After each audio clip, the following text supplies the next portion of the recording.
నమస్కారం JMJ news కు స్వాగతం నా పేరు తనూజ ఈనాటి వార్తల్లోని ముఖ్యాంశాలు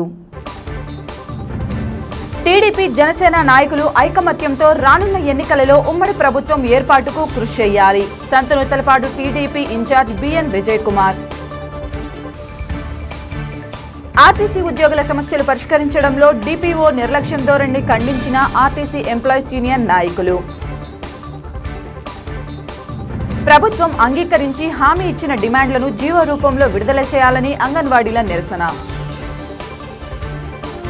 ఒంగోలు నియోజకవర్గంలోని కొత్తపట్నం మండలం గాదెపాలెం గ్రామంలో త్రాగునీటి కోసం 36.5 లక్షల రూపాయల వ్యయంతో నిర్మించనున్న వాటర్ ట్యాంక్ పనులను భూమి పూజ కార్యక్రమాన్ని చేపట్టారు. గ్రామంలో జరిగిన ఈ కార్యక్రమంలో మండల ఎంపీపీ లంకపోతు అంజిరెడ్డి ముఖ్య అతిథిగా పాల్గొన్నారు. ఈ సందర్భంగా ప్రత్యేక పూజా కార్యక్రమాలను చేపట్టారు. అనంతరం ఎంపీపీ మాట్లాడుతూ గ్రామ ప్రజలకు త్రాగునీరు సౌకర్యం కోసం 40,000 లీటర్ల సామర్థ్యం కలిగిన వాటర్ ట్యాంకును నిర్మించనున్నట్లు ఆయన తెలిపారు. ఈ భూమి పూజా కార్యక్రమంలో sarpanch Gade Subbareddy, Gade Kotireddy, Narasimhareddy, Prasad, Bhadrareddy, Venkareddy, Janakiramireddy, Subbareddy, Vamsikrishnareddy, engineering RC contractor Dodla Rajagopal Reddy తదితరులు పాల్గొన్నారు.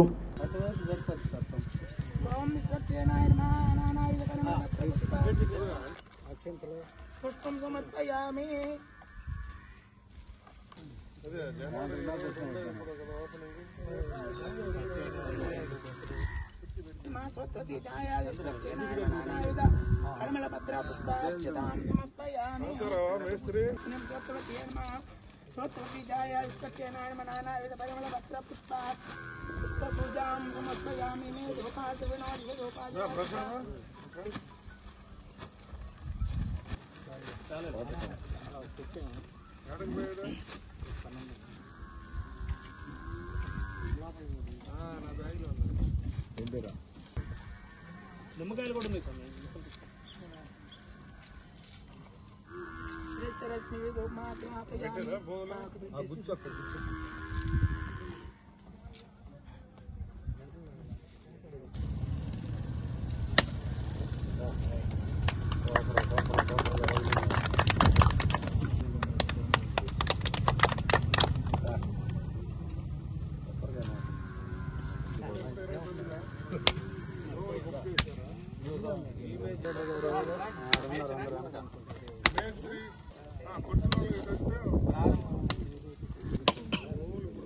కొంట్లో పోయి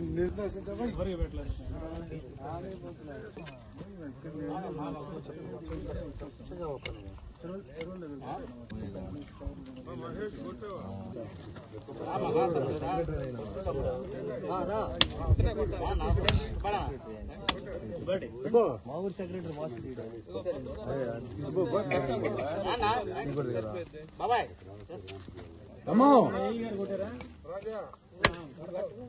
అదే చివరి కొట్టి నువ్వు ఉన్నారుగా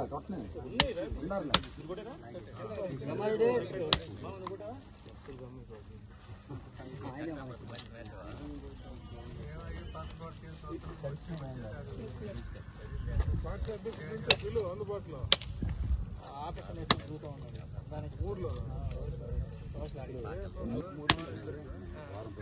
ఎలా ఉంది హెల్త్ నిలువులు కొడతారా అర్థంగా కొడతారా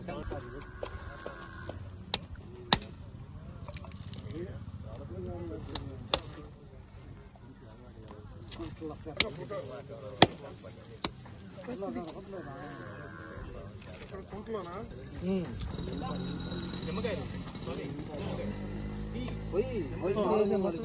మొత్తం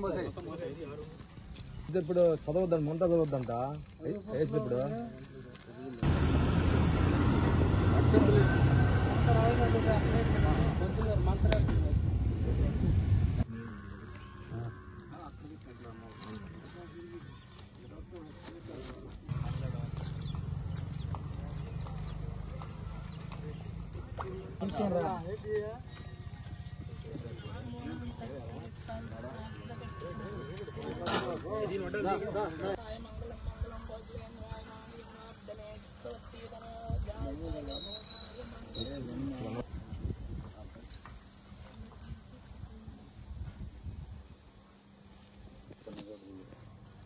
separate.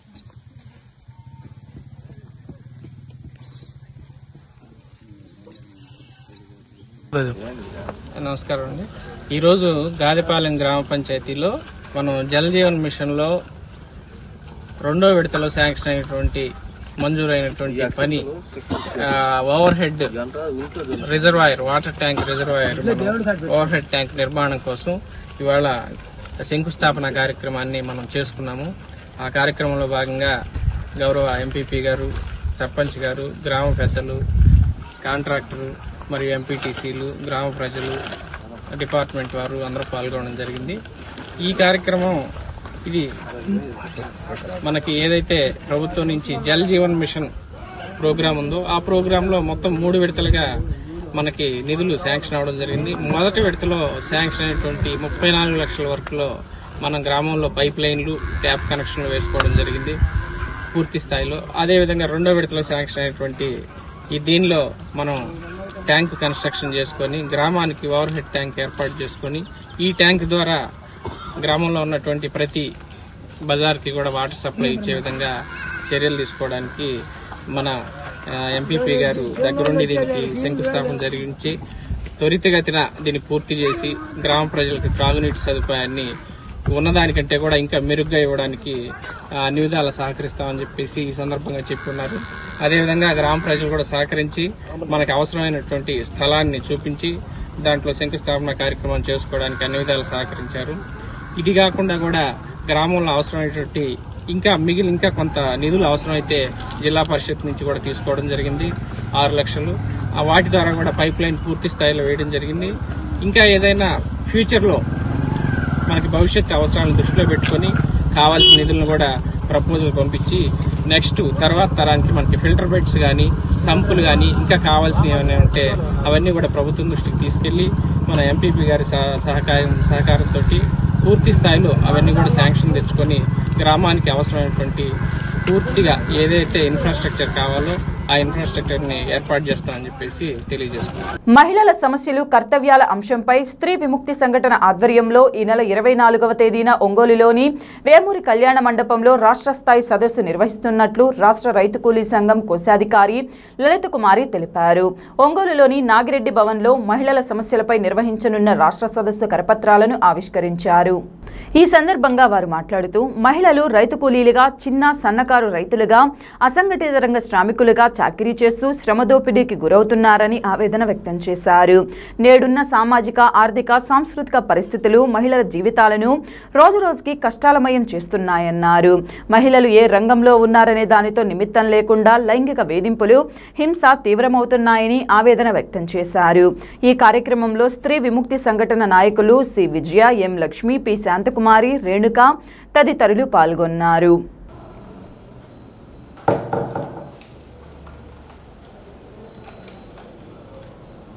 డాక్టర్ సి విజయ్ అండి, స్త్రీ విముక్తి సంఘటన, నేను రాష్ట్ర అధ్యక్షురాలిని. రేపు డిసెంబర్ 24వ తేదీ ఒంగోలులోని వేమూరి కళ్యాణ మండపంలో మహిళల సమస్యలు, కర్తవ్యాలు అనేటువంటి అంశం మీద ఒక సదస్సు నిర్వహిస్తున్నాము.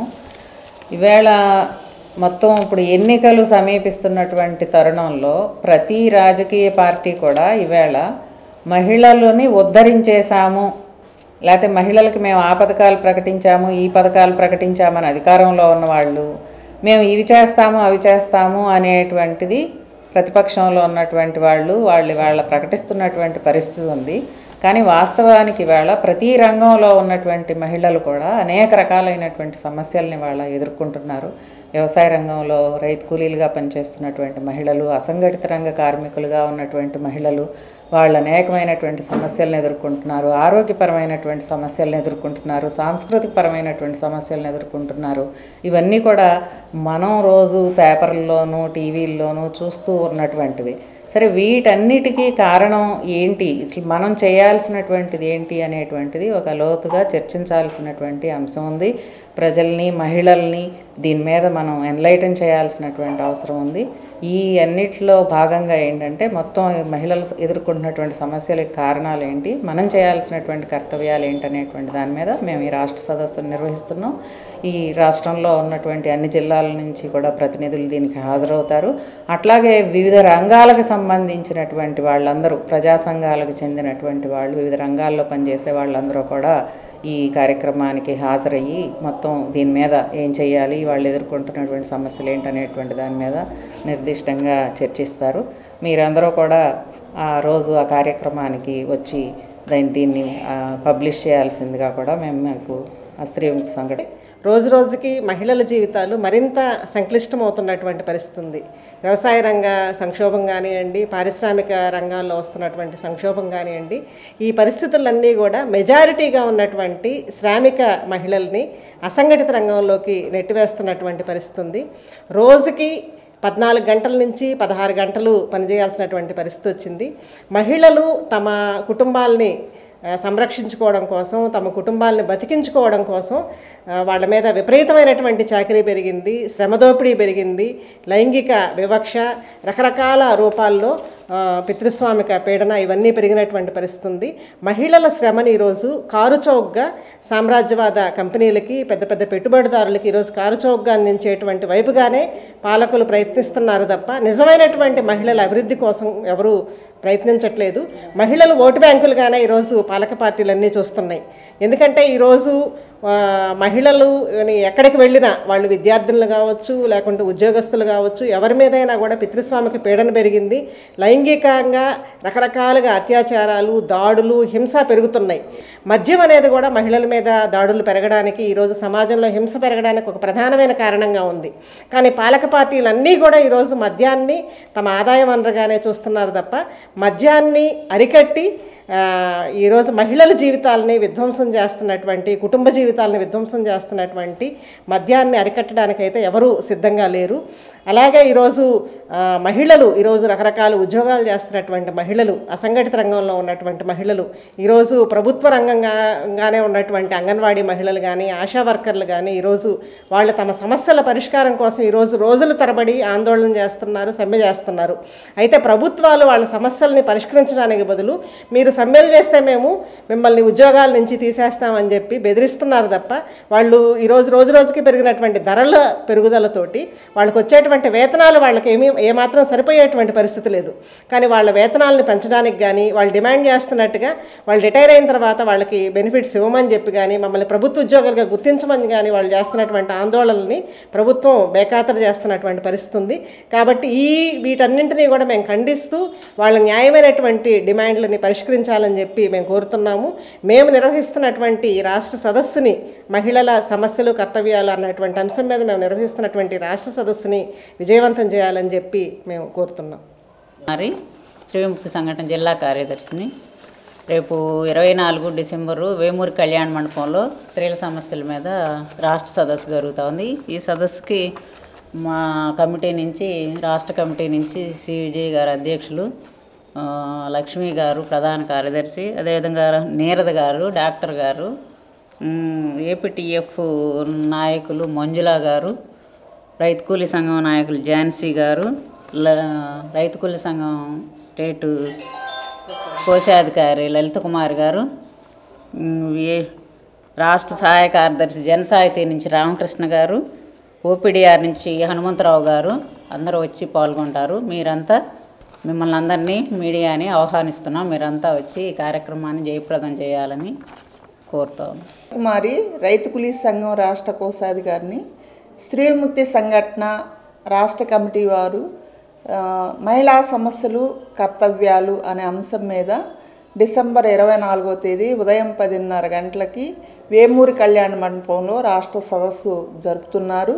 ఈ సదస్సులో మొత్తం మహిళలు వ్యవసాయ రంగ, పారిశ్రామిక రంగ, అట్లానే వివిధ వృత్తుల్లో ఉన్న, వివిధ డిపార్ట్మెంట్లో ఉన్న ఉద్యోగులుగా ఉన్న మహిళలు ఎదుర్కొంటున్న అన్ని రకాల సమస్యలు, శ్రమ దోపిడీ, పితృస్వామిక దోపిడీ, లైంగిక దోపిడీ, కల్చరు, వీటన్నిటి మీద కూడా ముఖ్య వక్తలుగా ఈ పాయింట్స్ మీద వివరించడానికి సిహెచ్ మంజుల గారు, ఏపీటీఎఫ్ రాష్ట్ర అధ్యక్షులు, అలానే స్త్రీ విముక్తి సంఘటన రాష్ట్ర అధ్యక్షులు విజయ్ గారు, రాష్ట్ర కార్యదర్శి లక్ష్మి గారు, అలానే రైతు కూలీ సంఘం ఆంధ్రప్రదేశ్ రాష్ట్ర అధ్యక్షులు ఝాన్సీ గారు, డాక్టర్ నీరద గారు మొత్తం మహిళలు ఆరోగ్యం అనే అంశం మీద ఆవిడ ప్రత్యేకంగా డాక్టర్ గారు మొత్తం వైద్య శాఖ కోఆర్డినేటరు, ఆవిడ కూడా మాట్లాడతారు. కాబట్టి మహిళలందరూ, ప్రజాతంత్రవాదులు, మేధావులు అందరూ కూడా ఈ సదస్సులో పాల్గొని సదస్సును జయప్రదం చేయాలని స్త్రీ విముక్తి సంఘటన రాష్ట్ర కమిటీ వైపు నుంచి కోరుతుంది. ప్రకాశం జిల్లా ప్రజలకు అత్యాధునిక వైద్య సేవలను చేరువ చేయాలనే సదుద్దేశంతో ఉచిత వైద్య శిబిరాలు ఏర్పాటు చేస్తున్నట్లు SR multi speciality hospital chairman and MD doctor Srinivas తెలియజేశారు. ఒంగోలు 60 అడుగుల రోడ్లోని ఎస్ఆర్ మల్టీ స్పెషాలిటీ హాస్పిటల్ నందు ఆదివారం నాడు ఏర్పాటు చేసిన ఉచిత వైద్య శిబిరానికి విశేష స్పందన లభించింది. ఈ వైద్య శిబిరం నందు general medicine, general surgery, ortho, gynaec, paediatric విభాగాలలో వైద్యులు సేవలు అందించారు. BP, sugar, blood test, ECG పరీక్షలు నిర్వహించి వైద్యుల సలహాలు అందజేశారు. వైద్య శిబిరంలో పాల్గొన్న వారికి నెల రోజుల పాటు ఉచితంగా ఓపీ చూడడం జరుగుతుందని తెలిపారు. ఫ్యామిలీ మెంబర్ కార్డు ద్వారా ఒక కుటుంబంలోని సభ్యులందరికీ సంవత్సరం పాటు అన్ని సర్వీసుల్లో 20% రాయితీ అందజేస్తున్నామని తెలిపారు. 24 గంటలు క్రిటికల్ కేర్ మరియు ఫార్మసీ అందుబాటులో ఉంచడం జరుగుతుందని తెలిపారు. ఎస్ఆర్ మల్టీ స్పెషాలిటీ హాస్పిటల్ నందు casualty, laminar operation theatre, NICU, CICU, critical care విభాగం వంటి సదుపాయాలను ప్రజలకు అందుబాటులో అత్యాధునిక వైద్యాన్ని అందిస్తున్నట్లు తెలిపారు.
గుడ్ మార్నింగ్ అండి.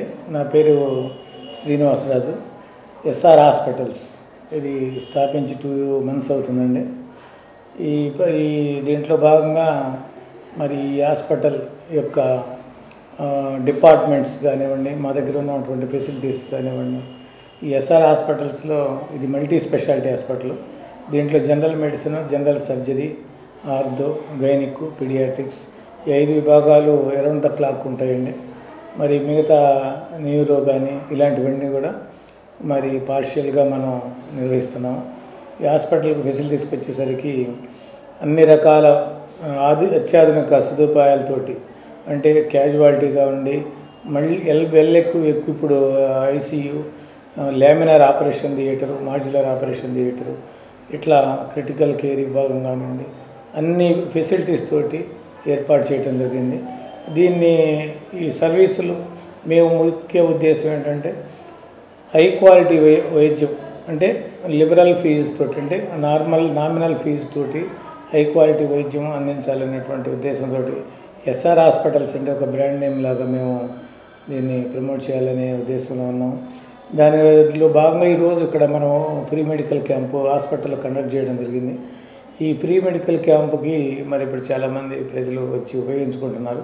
దీంట్లో ఏంటంటే మనకు ఎక్కువగా ఇప్పుడు ఉన్నటువంటి సీజనల్గా ఎక్కువ వైరల్ ఫీవర్స్ ఇట్లాంటి వాళ్ళు వచ్చారండి. ఇప్పటివరకు వచ్చినటువంటి వాటిల్లో ఎక్కువ మంది వాళ్ళకి సంబంధించి మేము సర్వీసులు ఓపీ కానివ్వండి, బ్లడ్ టెస్ట్, షుగర్ టెస్ట్ కానివ్వండి, అదేవిధంగా బీపీ ఇవన్నీ కూడా ఉచితంగానే చూడటం జరుగుతుంది.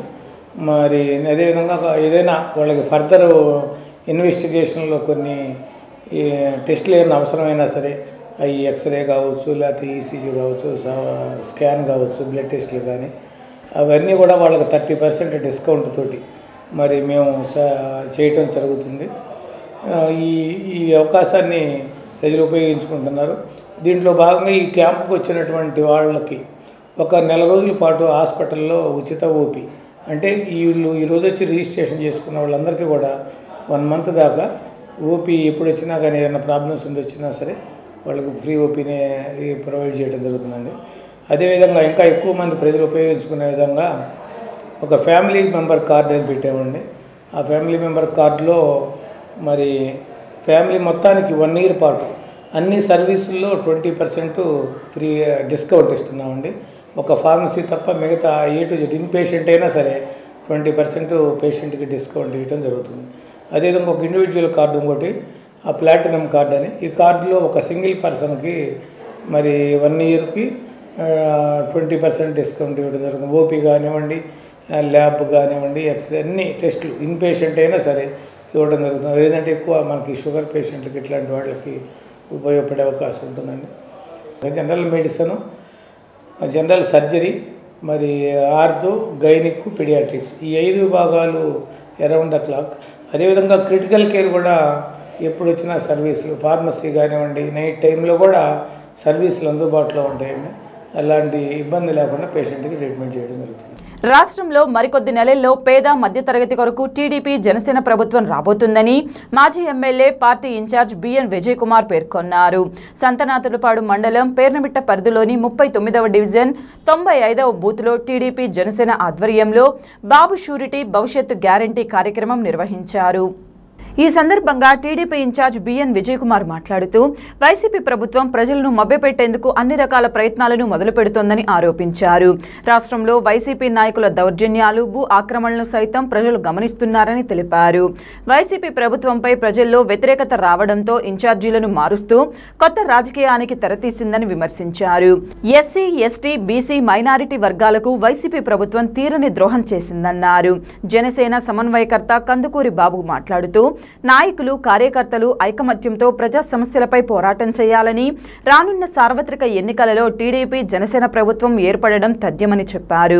ఈ కార్యక్రమంలో టీడీపీ మండల అధ్యక్షుడు మద్దినేని హరిబాబు, నాయకులు వివరం గోవిందు, జనసేన కార్పొరేటర్ మలగా రమేష్, ఎం వెంకట్రావు, పి శ్రీను తదితరులు పాల్గొన్నారు.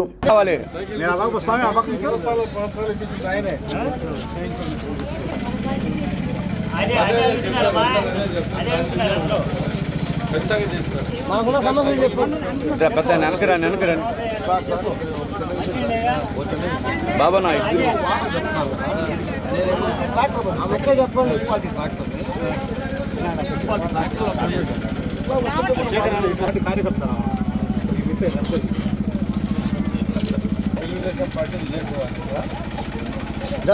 గారు వెనకరా గూగుల్ చెప్పకూడదు, మీరు తెలుసుకోవాలా బాబా నాటి నుంచి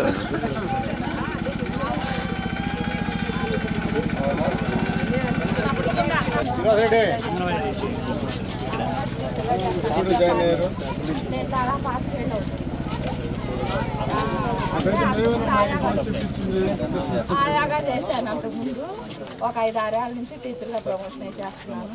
మా అంగన్వాడీ తాళాలు సచివాలయం వాళ్ళ చేత పాల్గొట్టించేవారు. అదే అందుకని మేము ధర్నాల్లో మేమందరం వెళ్ళి చేసి వచ్చాం కదా. సరే మీకు మేము చెప్పకర్లే, ఈసారి తెలుగుదేశం సందర్భంతో పాటు ఈసారి సైకిల్ బస్సులు చెప్పారు.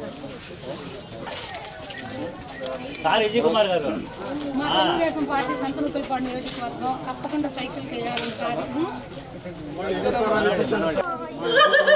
మాజీ ఎమ్మెల్యే గారు ఆయన తెలుగుదేశం చేస్తే మీకు ఉద్యోగాలు వస్తాయి. మంచినీళ్ళ సమస్య తీరాలంటే pipe line permit pipe lines ట్యాప్లు వచ్చేటట్టు చేస్తారా? అప్పుడే ఈసారి వస్తాయిదా? వస్తే ఈసారి సైకిల్ గుర్తుకి చెప్పు ఎన్ని సమస్యలు నీళ్ళ సమస్య రాఘవలోగా ఆడది ఆడది ఇలా ఆడరోడ్డు బండి ఉందా ఆడ చేద్దాంలే నడుచుకుంటే అది అటు టీడీపీ కార్యకర్త పక్క పద్మగారు ఉంటారు సార్ కనపడుతుంది మాల వేసుకున్నాడుగా పక్కరా పక్కరా అర్థం వస్తున్నాము అన్నిట్లో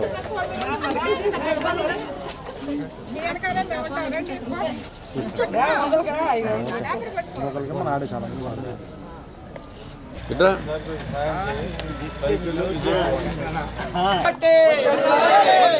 తెలుగుదేశం పార్టీ విజయ్ కుమార్ గారి నాయకత్వం విజయ్ కుమార్ నాయకత్వం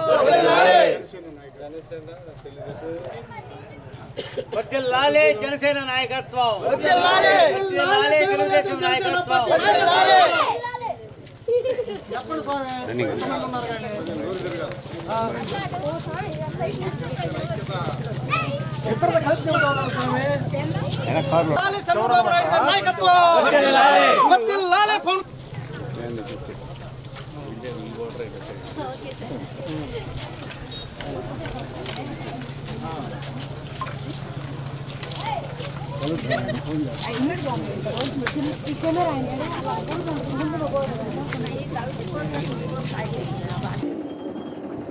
ఈ కార్యక్రమం చేశాము.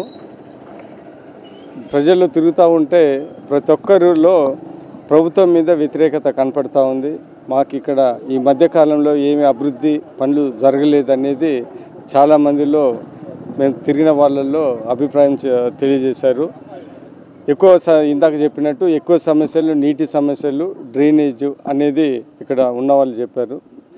ఇక్కడ ఒంగోలుకి చాలా దగ్గరలో ఉన్నా కానీ సంతనూతలపాడు నియోజకవర్గంలో ఈ మినిమం వసతులు జరగలేదని ప్రజలు అభిప్రాయపడ్డారు. వచ్చిన వెంటనే మా గ్యారంటీ స్కీమ్లలో నీళ్లు ఖచ్చితంగా అందరికీ ఇస్తామనేది ఈ 6 గ్యారంటీలలో ఉంది. ఖచ్చితంగా ఇక్కడ ఉన్న వాళ్ళందరికీ మంచినీళ్ళు వసతి ఇప్పించి మిగతా ఫెసిలిటీస్ అండ్ వాటర్ ఫెసిలిటీ, కొద్దిగా ఎలక్ట్రికల్ లైన్స్, దాని తర్వాత రోడ్లు, డ్రైనేజ్లు అనేది ప్రాధాన్యతగా తీసుకొని మేము 3 నెలల తర్వాత ఖచ్చితంగా వచ్చేది తెలుగుదేశం పార్టీ, జనసేన ప్రభుత్వాలే. ఖచ్చితంగా ఇవన్నీ చేస్తామని ప్రజలకి తెలియజేశాము. వాళ్ళకన్నా ముందలే మేము అడగక ముందే సార్ మీరు 3 నెలల తర్వాత మీరే వస్తారు, ఈ పనులు చేయమని వాళ్ళే జనాలే అంటూ ఉన్నారు.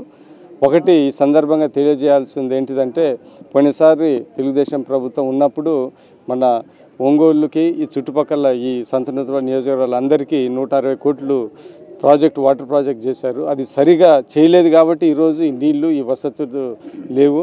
ఆ ప్రాజెక్ట్ రాగానే మేము రాగానే ఈ వసతులు ఖచ్చితంగా తీరుస్తాం. ఎందుకంటే అభివృద్ధి చేయాలంటే ఒక విజన్ ఉండాలి, నాయకులకి ఒక ప్రజలకి సేవ చేసే ఒక గుణం ఉండాలి. అప్పుడు ఇవన్నీ జరుగుతూ ఉంటాయి.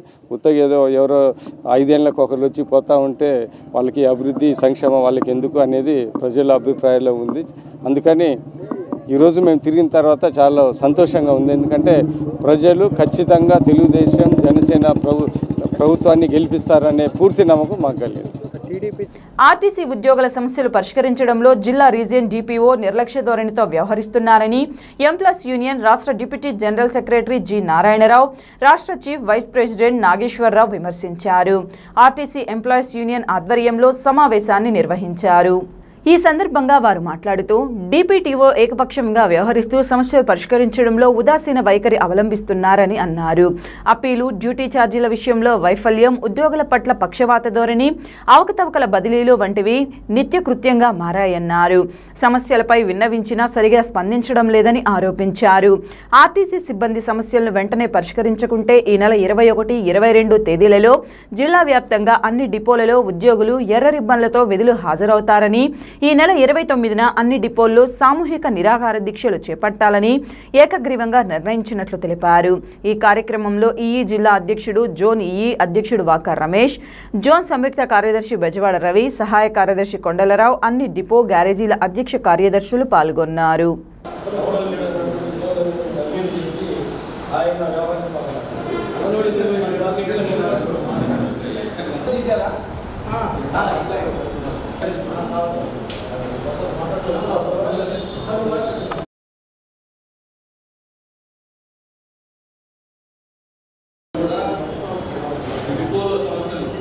ప్రకాశం జిల్లాలో ఉద్యోగులు ఎదుర్కొంటున్న సమస్యలపైన మరి గత 2 సంవత్సరాలుగా అనేక సమస్యలు పెరిగిపోయి ఉన్నాయి.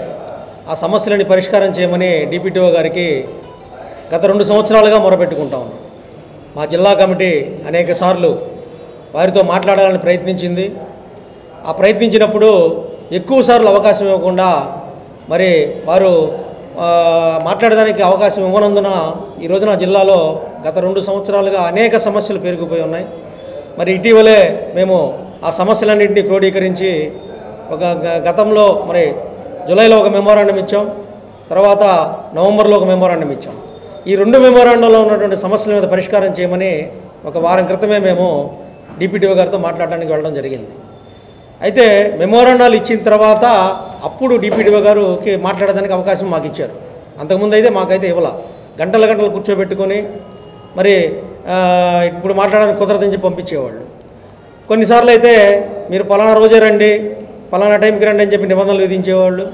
సరే, వాళ్ళు చెప్పినటువంటి డేట్కి వారు చెప్పినటువంటి సమయానికి వెళ్ళినప్పటికీ కూడా గంటల గంటలు బయట వేచి ఉండేట్టుగా చేసి చివరికి అటెండర్ చేత ఈరోజు కుదరదని చెప్పి వెనక్కి పంపించేవాళ్ళు. అంటే ఒక ప్రభుత్వ గుర్తింపు పొందినటువంటి ఎంప్లాయీస్ నేను ఒక సంఘంగా ఉద్యోగుల సమస్యలు పరిష్కరించేటువంటి బాధ్యత మా పైన ఉన్నది. ఆ బాధ్యతను నెరవేర్చేదానికి మేము మీ దగ్గరికి సమస్యల పరిష్కారం కోసం చర్చించడానికి వస్తే ఆ సమస్యలని పరిష్కరించాల్సినటువంటి బాధ్యత డిపిటిఓ గారిది. మరి వారు ఆ బాధ్యతను నెరవేర్చడం లేదు. ఇటుపక్క ఉద్యోగుల సమస్యలను రిప్రజెంట్ చేసేటువంటి బాధ్యత ఏదైతే మాకుందో ఆ బాధ్యత నెరవేర్చనివ్వడం లేదు.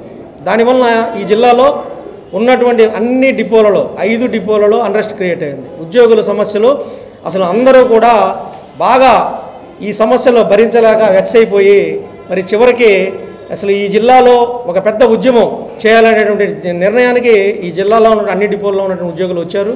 మరి ఆ సమస్యలన్నింటి మీద చర్చించడానికే ఈ రోజున ఇక్కడ ప్రకాశం జిల్లా కార్యవర్గ సమావేశం ఏర్పాటు చేశాం. ఈ జిల్లా కార్యవర్గ సమావేశంలో కూడా అనేక సమస్యలు ఈ జిల్లాలో ఉన్నటువంటి డిపోలో ఉన్నటువంటి మరి నాయకులు చెప్తా ఉన్నారు, ఉద్యోగులు చెప్తా ఉన్నారు. మరి ఈ సమస్యలన్నీ ఎప్పుడు పరిష్కారం అవుతాయి? మరి గత 2 సంవత్సరాలుగా సమస్యల పట్ల చిత్తశుద్ధి కనుక డిపిటిఓ గారికి ఉంటే ఇన్ని సమస్యలు పెరిగిపోయి ఉండేవి కావు. ఈ రోజున దాదాపు 20 పేజీల సమస్యలు ఇచ్చాం. 20 పేజీలు. ఈ 20 పేజీల సమస్యల్లో ఏ ఒక్క సమస్య కూడా ఇంతవరకు పరిష్కారం కాదు. మరి అసలు పరిష్కారం చేసే ఉద్దేశం ఉందా లేదా డిపిటిఓ గారికి? పరిష్కారం చేసే ఉద్దేశం లేకపోతే నేను పరిష్కారం చేయనని చెప్తే మేము పై స్థాయిలో ఉన్నటువంటి అధికారుల దృష్టికి తీసుకెళ్తాం, ఈడీ గారి దృష్టికి తీసుకెళ్తాం, లేకపోతే ఈడీఏ గారి దృష్టికి తీసుకెళ్తాం. చివరికి మా రాష్ట్ర కమిటీ ద్వారా మరి ఎండీ గారి దృష్టికి అయినా సరే తీసుకెళ్లి సమస్యలు పరిష్కరించుకుంటాం. మేము కోరేది ఒకటే, సమస్యలు మీరు పరిష్కరిస్తారా? మీకు పరిష్కరించడం చేత కాకపోతే అయ్యా నా వల్ల కాదు, నేను చేయలేనంటారా? అదేనా చెప్పండి, మేము పై స్థాయిలో పరిష్కరించుకుంటాం. ఏదో ఒకటి చెప్పండి. ఈ సమస్యల పరిష్కారం అయ్యేంత వరకు ఖచ్చితంగా ఈ జిల్లాలో ఒక పెద్ద ఉద్యమానికి మేము ప్రారంభించబోతాం ఆర్టీసీ ఎంప్లాయీస్ యూనియన్ అని చెప్పి తెలియజేస్తాం. ఈరోజు ఏపీ పీటీడీ ఎంప్లాయీస్ యూనియన్ ప్రకాశం జిల్లా కార్యవర్గ సమావేశం ఇక్కడ జరుగుతూ ఉంది. ఈ సమావేశంలో ముఖ్యంగా ఇక్కడ ఉన్నటువంటి ప్రజా రవాణా అధికారి అయినటువంటి జిల్లా ప్రజా రవాణా అధికారి అయినటువంటి అధికారి గారు ఈ జిల్లాలో ఉన్నటువంటి సమస్యలను పరిష్కారం చేయకుండా ఉన్నందువల్ల అవన్నీ జటిలమైపోయి ఈరోజు ఈ జిల్లాలో ఆర్టీసీ ఉద్యోగులందరూ ఇబ్బంది పడే పరిస్థితుల్లో ఇక్కడ ఈ సమావేశం ఏర్పాటు చేసి దానికి పరిష్కారం ఏకైక ఒకటే ఆందోళన కార్యక్రమం చేపట్టమని మరి ఇక్కడ తీర్మానం చేయబోతా ఉన్నారు. ముఖ్యంగా ఈ డిప్యూటీఓ గారు ట్రాన్స్ఫర్లు ఇవ్వకపోవటం, అప్పీళ్ళు చూడకపోవటం. ఒకవేళ ట్రాన్స్ఫర్లు కొంతమందికి మాత్రం అక్రమంగా ఇస్తూ ఉన్నారు. మేము అడిగితే ఆయన దానికి సమాధానం చెప్పే పరిస్థితి లేకపోవడం జరుగుతూ ఉంది. అందుకని ఒక పద్ధతి ప్రకారం, ఒక సీనియారిటీ ప్రకారం ఇవ్వాల్సిన ట్రాన్స్ఫర్లను కానీ లేదంటే మిగతా విషయాలను కానీ ఆయన చూడటం లేదు.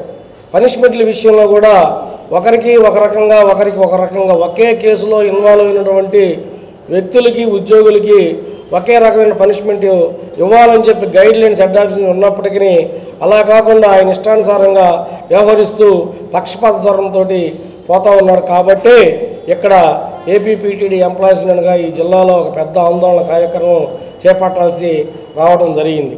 ఇది ఎంతో దురదృష్టం.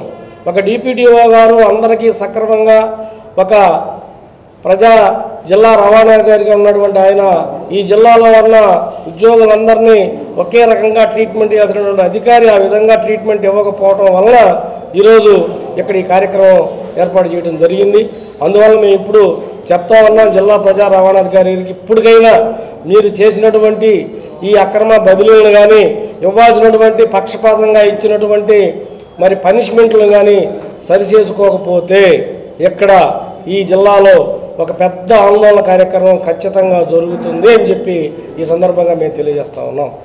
అదేవిధంగా ఇక్కడ ఉన్నటువంటి చాలా డిపోలలో డిపో మేనేజర్లను కూడా మా డిపో సెక్రటరీలు అందరూ చెప్తున్నారు, డిపో మేనేజర్లను డమ్మీలను చేసి ఈయన మరి వాళ్ళందరి యొక్క బాధ్యతలు కూడా చేస్తూ ఉన్నాడు అని చెప్తూ ఇక్కడ డిపో మేనేజర్లు అవసరం లేదు, నొక్కడనే పెట్టండి అని చెప్పి కూడా మా వాళ్ళు చెప్తా ఉన్నారు. అందుకని ఇలాంటి విధానాలని విడనాడి ఉద్యోగుల హక్కుల్ని, ఉద్యోగుల యొక్క మరి సంక్షేమాన్ని ప్రభుత్వం ఈ రవాణా శాఖలో మమ్మల్ని విలీనం చేసిన తర్వాత మరి ప్రభుత్వం అయితే అదేవిధంగా ఎండీ గారు అయితే అందరినీ జాగ్రత్తగా చూడాలి, ఉద్యోగుల సంక్షేమమే నా ధ్యేయం అని చెప్పి ఎండీ గారు పైన ఉన్న ఈడీ గారులు అందరూ చెప్తా ఉంటే ఈ డిప్యూటీఓ గారు మాత్రం ఉద్యోగులను ఇబ్బంది పెట్టే లక్ష్యంతో మరి డిపో మేనేజర్లని వాళ్ళ యొక్క హక్కులను కూడా ఈయన తీసుకొని చేస్తూ ఉన్నాడు.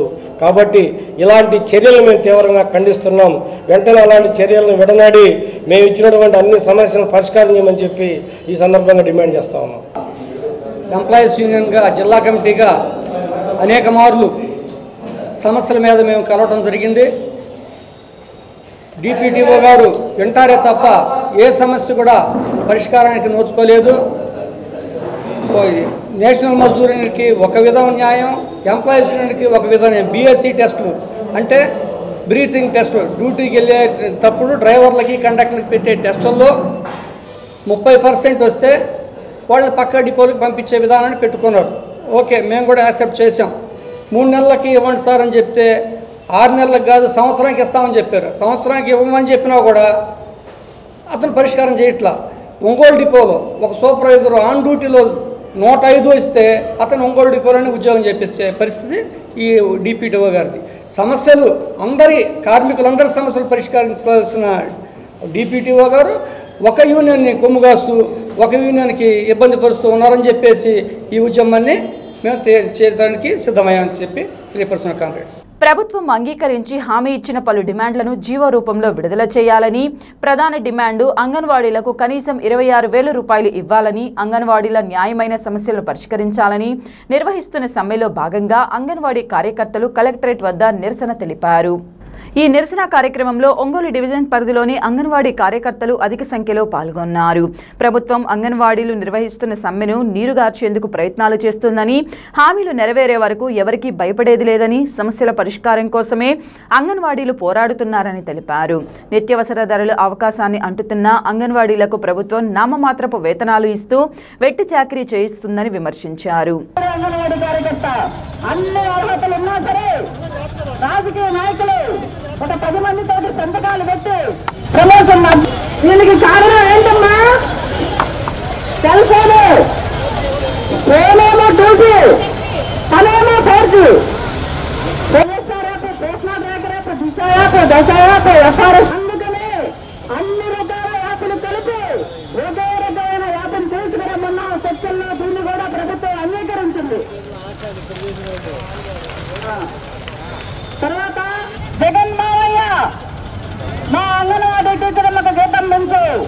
జగన్ మావయ్య మా అంగన్వాడీ ఆయమ్మకు వేతనాలు పెంచు. వాళ్ళు ఇంకా తల్లులు జగనన్న మా అంగన్వాడీ సోదరిమణులకు, మా అంగన్వాడీ టీచరమ్మకు, మా అంగన్వాడీ ఆయమ్మకు వేతనాలు పెంచు. ఎందుకంటే మా బిడ్డలని వాళ్ళ కన్నా బిడ్డల కన్నా ఎక్కువగా చూస్తూ ఉన్నారు అంగన్వాడీ కేంద్రాల్లో. అందుకనే వాళ్ళకి వేతనాలు పెంచండి అని చెప్పేసి రాష్ట్రమంతా నిన్న ప్రతి తల్లి, ప్రతి సోదరి, ప్రతి బిడ్డ కోరుకున్నందుకు వాళ్ళందరికీ మన పోరాటం తరఫున విప్లవాభినందనలు తెలియజేస్తా ఉన్నాం. అందుకనే ముఖ్యమంత్రి గారు అంగన్వాడీలు ఈ రాష్ట్రంలో 35 లక్షల మందికి సేవ చేస్తా ఉన్నారు. నేటి నుంచి అంగన్వాడీలు 1,00,000 మంది ప్లస్ 35 లక్షల మంది 36 లక్షల మంది సమ్మె చేస్తున్నారని చెప్పి గుర్తుపెట్టుకోవాలని చెప్పేసి తెలియజేస్తా ఉన్నాం. మనమేమన్నా ఎంతెంత కోరికలు కోరుతా ఉన్నామా? కనీస వేతనం అడుగుతున్నాం. నిన్ననే మేము సమ్మె నోటీస్ ఇచ్చాం. సమ్మె నోటీస్ ఇచ్చి సమ్మె చేస్తా ఉంటే తాళాలు పగలగొట్టారు. తాళాలు ఎవరు పగలగొట్టారు? మా అంగన్వాడీ సెంటర్లు దొంగలు పడ్డారు. మీ దొంగల రాజ్యాలు మా అంగన్వాడీ సెంటర్లో దోచుకుంటా ఉన్నారు. ఇది ఎంతవరకు కరెక్ట్ అని చెప్పి అడుగుతా ఉన్నాం. దొంగలు పడ్డారు. ఎందుకు పడ్డారు? అంగన్వాడీ సెంటర్లు చేసే సేవలు వాళ్ళు చేస్తారంట. నిన్ననే చూసాం అంగన్వాడీ కేంద్రాలు వృద్ధి చెప్పడానికి మనమే కట్టాలి, కరెంటు బిల్లులు మనమే కట్టాలి, గ్యాస్ బిల్లులు మనమే కట్టాలి, స్టోర్ నుంచి సరుకులు మనమే తెచ్చుకోవాలి, కూరగాయల బిల్లులు మనమే కొనాలి, ఈవెంట్స్ మనమే చేయాలి, రికార్డ్స్ మనమే చేయాలి, కొనాలి, పేపర్లు మనమే కొనాలి. అసలు అంగన్వాడీ కేంద్రాన్ని పోషించడానికి వచ్చామా, మన కుటుంబాలు పోషించుకోవడానికి వచ్చామా అర్థం కాని పరిస్థితి. 2 బాధలు, రెండింటినీ పోషించాల్సిన దౌర్భాగ్య పరిస్థితి ఈ రాష్ట్రంలో ఉంది. అందుకని అడుగుతున్న ఎమ్మెల్యే గారిని, ముఖ్యమంత్రి గారిని, నిత్యావసర వస్తువుల ధరలు విపరీతంగా పెంచేశారు. తినడానికి చాలా కష్టంగా ఉంది. మా కుటుంబాలు పోషించుకోవడానికి భారంగా ఉంటే అంగన్వాడీ కేంద్రాన్ని కూడా పోషించాల్సిన పరిస్థితి ఉంది. ఏమవుతుంది? ఖజానాలో డబ్బులన్నీ సిమెంట్ రేటు పెంచావు, ఇసుక రేట్లు పెంచావు, నిత్యావసర రేట్లు పెంచావు, పెట్రోల్ రేట్లు పెంచావు, మందు విపరీతమైన అంగన్వాడీలు అందరికీ కనీస వేతనాలు ఇస్తారు. అంగన్వాడీలు ప్రజల భాగాలను చూస్తారని చెప్పేసి అది ఎమ్మెల్యే గారికి మనం హెచ్చరిస్తా ఉన్నాము. ఈ సమ్మె సందర్భంగా 26,000 మేమేమి తెలిసి తెలియక అడగట్లేదు. ఈ ప్రభుత్వంలో ఒక కమిటీ నియమించింది, కేంద్ర ప్రభుత్వం ఒక కమిటీ నియమించింది. ఒక కుటుంబం ఈరోజు విద్య, వైద్య, ఆరోగ్యం సాధారణంగా జీవించాలంటే 26,000 రూపాయలు ఉండాలని కేంద్ర ప్రభుత్వం కమిటీ నియమించింది. ఈ కమిటీని మేము అడుగుతా ఉన్నాం. పెంచకపోగా ప్రణాళికా సంఘాన్ని రద్దు చేసి నీతి ఆయోగం వేసుకొచ్చి అంగన్వాడీలు ఆ నీతి ఆయోగం పేరు ఏమంటే అంగన్వాడీ కేర్ కమిటీలో వీటికి నిధులు అవసరం లేదంట. అంగన్వాడీలకు నిధులు అవసరం లేదని చెప్పి అంగన్వాడీ కేంద్రాల్లో లబ్ధిదారులు తగ్గించడం కోసం పోస్టా బ్రాకర్ యాప్ తీసుకొచ్చి ఆ లబ్ధిదారులకు సేవలు పరిమితం చేసేటువంటి పరిస్థితి. ఈ దేశంలో ఆకలి సూచీలో 114 దేశాల స్థానంలో భారత్ 107వ స్థానంలో ఉంది. సిద్ధపడాలి ప్రభుత్వాలు. ICDS సంవత్సర వార్షిక బడ్జెట్ లో 1% నిధులు కేటాయిస్తే అంగన్వాడీలకు సరిపోయినన్ని కనీస వేతనాలు ఇవ్వచ్చు. ఈ దేశంలో 26 లక్షల మంది అంగన్వాడీలు ఉన్నారు. ఈ దేశ వార్షిక బడ్జెట్ లో 1% నిధులు కనుక మనకు కేటాయిస్తే నెలకు 26,000 రూపాయలు ఇవ్వచ్చు. నాణ్యమైన పౌష్టికాహారం ఇవ్వచ్చు. కానీ అలా చేయకుండా ICDS కు నిలవకుండా పెద్ద పెద్ద పారిశ్రామికవేత్తలకు 25 లక్షల కోట్ల రూపాయలు బీజేపీ ప్రభుత్వం రుణమాఫీ చేసింది. అనిల్ అంబానీ, ముఖేష్ అంబానీ, నీరవ్ మోడీ, లలిత్ మోడీ, విజయ్ మాల్యా వంటి పెద్ద పెద్ద పారిశ్రామికవేత్తలకు 25 లక్షల కోట్ల రూపాయలు రుణమాఫీ చేసి అంగన్వాడీలకు ICDS బండితో చూపించేటువంటి పరిస్థితి. ఇంకొక వైపున ముఖ్యమంత్రి గారు మన సమస్యల పరిష్కారం ఏమంటే మన యూనియన్ రాష్ట్ర నాయకత్వాన్ని 3 సార్లు చర్చలో పిలిచారు. చర్చలో పిలిస్తే వార్తలు ముగించబోయే ముందు ముఖ్యాంశాలు మరొకసారి. టీడీపీ జనసేన నాయకులు ఐకమత్యంతో రానున్న ఎన్నికలలో ఉమ్మడి ప్రభుత్వం ఏర్పాటుకు కృషి చేయాలి. Santhanuthalapadu TDP in charge BN Vijay Kumar. RTC ఉద్యోగుల సమస్యలు పరిష్కరించడంలో డిపిఓ నిర్లక్ష్యం ధోరణిని ఖండించిన ఆర్టీసీ ఎంప్లాయీస్ యూనియన్ నాయకులు. ప్రభుత్వం అంగీకరించి హామీ ఇచ్చిన డిమాండ్లను జీవో రూపంలో విడుదల చేయాలని అంగన్వాడీల నిరసన. వార్తలు ఇంతటితో సమాప్తం. నమస్కారం. చూస్తూనే ఉండండి మీ జేఎంజే న్యూస్.